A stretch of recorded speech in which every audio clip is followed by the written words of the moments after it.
میری عمر اس وقت صرف 18 سال تھی۔ میں بہت ہی خوبصورت اور حسین و جمیل دوشیزہ تھی۔ جو بھی مجھے ایک نظر دیکھتا تو دیکھتا ہی رہ جاتا۔ میں 42 نمبر پہنتی تھی، اس لیے جو بھی مجھے دیکھتا تو مجھ پر فدا ہو جاتا۔ اس دن میں گھر پر اکیلی تھی۔ میرے والدین کسی پارٹی میں گئے ہوئے تھے۔ تھوڑی دیر کے بعد میرا سر آ گیا اور وہ صوفے پر ہی بیٹھ گیا۔ وہ مجھے ٹیوشن پڑھانے آتا تھا۔ اس دن میں نے کافی چھوٹے کپڑے پہنے ہوئے تھے، جن میں سے میرا گورا جسم جھلک رہا تھا۔ وہ میرے بدن کو دیکھ رہا تھا۔ وہ میری شرمگاہ پر نظر رکھے ہوئے تھا۔ میری بھی سر کو اس طرح سے دیکھتے ہوئے کو دیکھ کر نیت خراب ہونے لگی۔ پھر میں نے اپنا ہاتھ ان کے ہاتھ پر رکھ دیا۔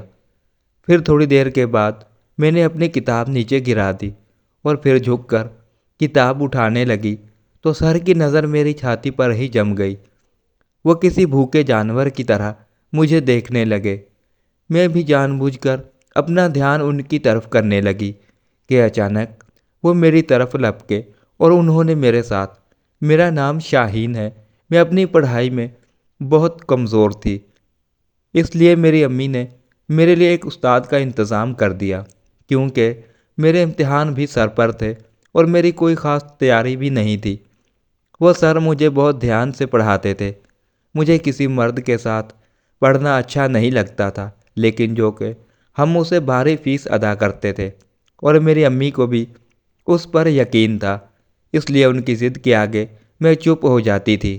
لیکن میرے امتحان کی تیاری خوب اچھی چل رہی تھی۔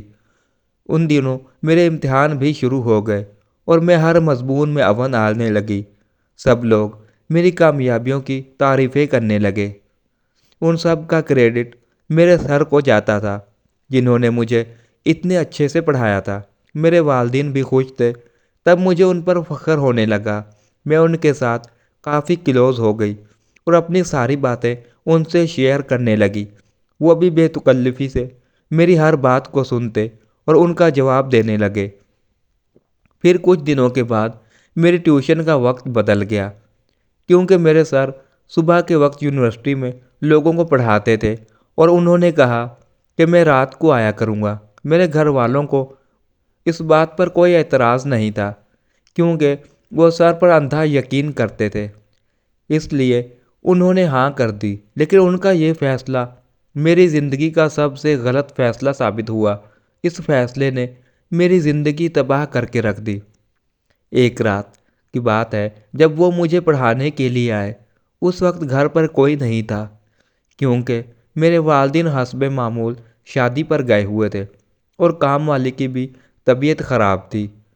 تھوڑی دیر بعد سر آئے اور مجھے پڑھانے لگے، لیکن میرے دل میں ایک عجیب سا خوف بھی تھا، کیونکہ اس وقت صرف ہم دونوں ہی گھر میں تھے۔ تھوڑی دیر بعد میرے ہاتھ سے غلطی سے کتاب گر گئی۔ میں جب کتاب اٹھانے کے لیے نیچے جھکی تو میں نے دیکھا کہ سر کی نظر میرے بدن پر تھی۔ یہ دیکھ کر میرا دل مزید خوف سے بھر گیا اور مجھے ایک عجیب سی بے چینی سی محسوس ہونے لگی۔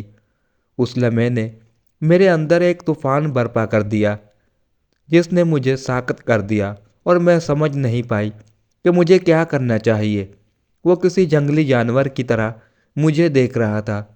تھوڑی دیر بعد انہوں نے مجھ پر حملہ کر دیا۔ اس نے میرے جسم سے سارے کپڑے اتار دیے اور مجھے بے آبرو کر دیا۔ وہ ایک درندہ تھا جو مجھے نوچ رہا تھا اور کاٹ رہا تھا۔ وہ 2 گھنٹے میری زندگی کے سب سے بھیانک 2 گھنٹے تھے۔ اس نے جو میرے ساتھ کرنا تھا وہ کر کے چلا گیا، اور جب میری آنکھ کھلی تو میں ہسپتال کے بستر پر تھی۔ میرے ماں باپ میرے سامنے رو رہے تھے اور میں درد سے چیخ رہی تھی۔ وہ لمحہ میری زندگی کا سب سے خوفناک و تکلیف دہ لمحہ تھا۔ اس واقعے نے نہ صرف میرے جسم کو بلکہ میری روح کو بھی بکھیر کر رکھ دیا تھا۔ میرے ماں باپ کی آنکھوں میں بے بسی دیکھ کر میرا دل مزید ٹوٹ گیا، لیکن اس سب کے باوجود میں نے عزم کیا کہ میں اس دکھ اور صدمے سے نکلوں گی، اپنے آپ کو سنبھالوں گی اور انصاف کے لیے لڑوں گی، تاکہ کسی اور کے ساتھ ایسا نہ ہو۔ یہ میری کہانی کا اختتام نہیں، بلکہ ایک نئے آغاز کی شروعات تھی، جہاں میں نے اپنی طاقت کو پہچاننا شروع کیا، یہ کہانی ہمیں یہ سبق دیتی ہے کہ اگر کبھی بھی کسی استاد یا کسی اور فرد کا رویہ غیر اخلاقی لگے تو فوراً کسی پر بھروسہ مند شخص سے بات کریں اور اپنے حقوق کا دفاع کریں۔